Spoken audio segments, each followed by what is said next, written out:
지난 본문을 통해서 우리는 이 땅에 임한 하나님 나라의 특징에 대해 살펴보았습니다. 하나님 나라는 처음에는 미약해 보이고 영향력 없어 보이지만, 그리고 많은 사람들에게 배척받지만 결국은 겨자씨가 심겨졌을 때 퍼져나가고 커지는 것처럼, 그리고 누룩처럼 하나님 나라는 커지고 퍼져나갈 것입니다. 사람들을 변화시키고 세상을 변화시키는 강력한 나라가 될 것입니다. 오늘 본문은 그 하나님 나라를 들어가는 비결, 그래서 결국은 영원한 천국을 보장받는 그 비결에 대해 말해주고 있습니다. 본문을 통해 그 비결을 살펴보도록 하겠습니다. 하나님 나라에 관한 예수님의 교훈을 듣던 한 사람이 예수님께 구원에 관한 질문을 던집니다. 그 질문은 구원받는 자가 많은지 적은지에 관한 질문이었습니다. 23절 말씀입니다. 어떤 사람이 여짜오되 주여 구원을 받는 자가 적으니까. 당시 사람들 사이에 이 질문의 답에 관해서 두 가지 견해가 있었습니다. 첫 번째 견해는 극악 무도한 범죄자를 제외하고 거의 모든 유대인들은 구원을 받는다는 견해였습니다. 유대 종교 지도자들은 당연히 자신들은 구원을 보장받은 자라 스스로 생각했고요. 대부분 유대인들도 자신들이 혈통상 아브라함의 후손이기 때문에 자신들에게는 구원이 보장받았다 생각했습니다. 반면 그들은 사마리아인이나 이방인들에게는 구원이 없다고 생각했습니다. 이것이 구원에 관한 주된 견해였습니다. 그리고 두 번째 견해는 극소수의 사람들만이 구원을 얻을 수 있다는 견해였습니다. 오늘 본문에서 이 한 사람이 이 견해에 대한 확실한 답을 듣고 싶어 예수님께 나와 질문을 던졌습니다. 구원을 얻는 자가 적습니까? 많습니까? 이에 예수님이 답변을 주시는데요. 24절입니다. 좁은 문으로 들어가기를 힘쓰라. 내가 너희에게 이르노니 들어가기를 구하여도 못하는 자가 많으리라. 예수님은 구원받는 자가 많다, 적다 이렇게 직접적으로 말씀하진 않으셨지만 하나님 나라에 들어가기를 구하여도 못하는 자가 많다고 우회적으로 답을 주셨습니다. 예수님의 이 답변은 당시 많은 종교 지도자들과 대다수 유대인들을 향한 권면의 말씀이었습니다. 종교 지도자들은 말씀드린 것처럼, 그리고 대다수 유대인들도 자신들이 혈통상 아브라함의 후손이기 때문에 자연스레 자신들에게 구원이 보장되었다 착각하고 있었습니다. 그들은 하나님을 경외하지도 않았고요. 하나님 말씀에 순종하지도 않았지만 구원이 보장되어 있다 착각하고 있었습니다.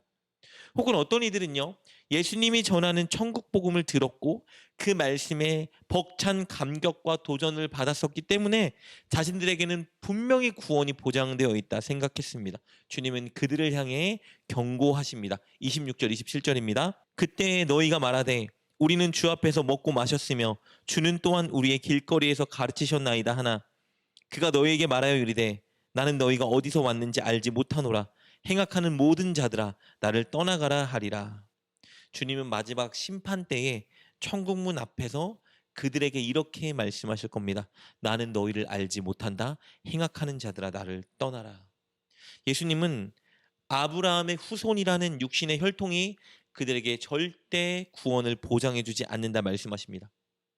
예수님 공생의 기간에 예수님과의 관계를 쌓았다고 해서 그것이 그들에게 구원을 보장해 주는 것이 아닙니다.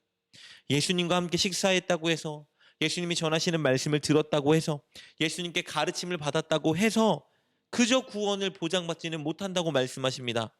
아브라함의 후손이라 하여도, 예수님의 말씀을 듣고 예수님과 식사했다 하여도, 예수님께서 일으키시는 기적들을 눈앞에서 목격했다 하여도 하나님의 말씀대로 행하지 않으면, 율법의 정신과 뜻대로 살아가지 않으면 결코 구원받지 못한다 말씀하고 계시는 겁니다. 많은 종교 지도자들과 당시 유대인들은 율법의 정신과 뜻을 전혀 이해하지 못했고 지키지도 않았습니다. 도리어 악을 행하며 살고 있었죠. 그러면서도 그들은 자신에게 구원이 보장되어 있다 착각하고 있었던 겁니다. 예수님은 그런 자들은 천국문 앞에서 행악하는 자 이렇게 정죄받고 쫓겨날 것이라 말씀하십니다. 그렇다면 예수님의 이 가르침을 통해서 우리는 이 땅에 임한 하나님 나라를 살아가는 그 비결, 그리고 천국을 보장받는 비결을 알 수 있습니다. 그것은 주님의 말씀을 잘 듣고 들은 대로 실천하는 삶을 사는 것입니다.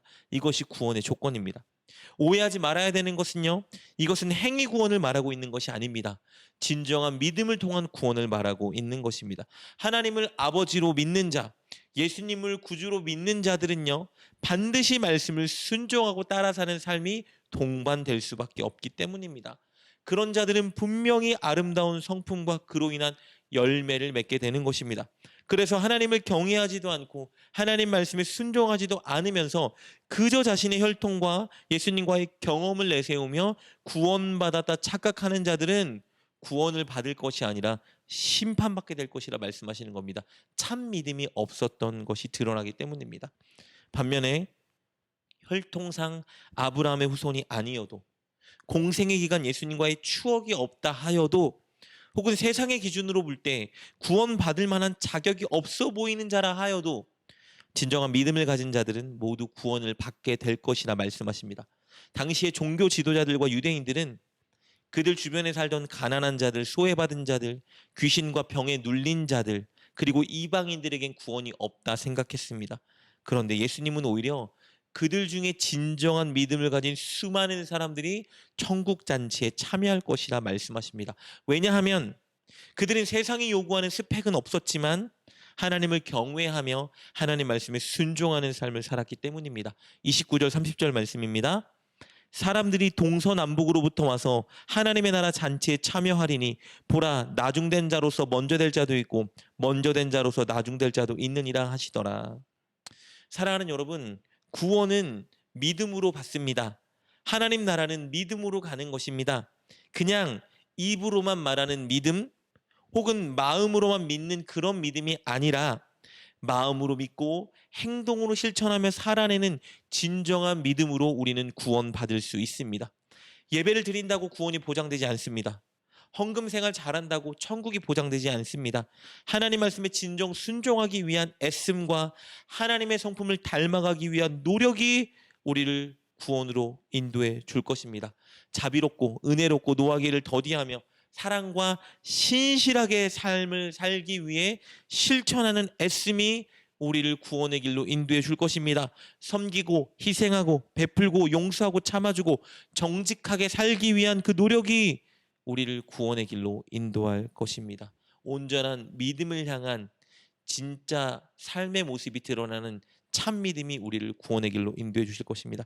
그래서 예수님은 천국을 들어가는 문은 좁다 하셨고 들어가기 위해 힘쓰라 말씀하셨습니다. 24절 말씀 다시 한번 볼까요? 좁은 문으로 들어가기를 힘쓰라. 내가 너희에게 이르노니 들어가기를 구하여도 못하는 자가 많으리라. 오늘 그리고 날마다 사랑하는 여러분, 힘쓰는 우리가 됩시다. 하나님 말씀에 순종하기 위해, 하나님 성품을 닮아가기 위해 부단히 애쓰고 노력하는 우리가 됩시다. 쉽지는 않을 것입니다. 좁은 길이긴 하지만 우리가 그 길을 들어가기 위해 애쓰고 노력할 때 우리의 구원이 보장받을 것입니다. 그렇게 진정한 믿음을 갖고 구원을 보장받는 저와 여러분 되시길 주님의 이름으로 축복합니다. 기도하겠습니다. 하나님, 진정한 믿음을 가진 우리가 되게 하여 주옵소서. 마음으로 하나님을 경외하며 행동과 삶으로 하나님 말씀에 순종하는 우리가 되게 하여 주옵소서. 하나님을 믿는다고 입으로만 고백하는 우리가 아니라 순종을 위한 노력과 애씀으로 그것을 입증하는 우리가 되게 하여 주옵소서. 예수님의 이름으로 기도드립니다. 아멘. 오늘 말씀을 통해 깨닫고 결단한 것은 무엇입니까? 그것을 붙들고 하나님께 기도합시다. 그리고 그렇게 실천하며 하루를 살아가는 여러분 되시길 주님의 이름으로 축복합니다.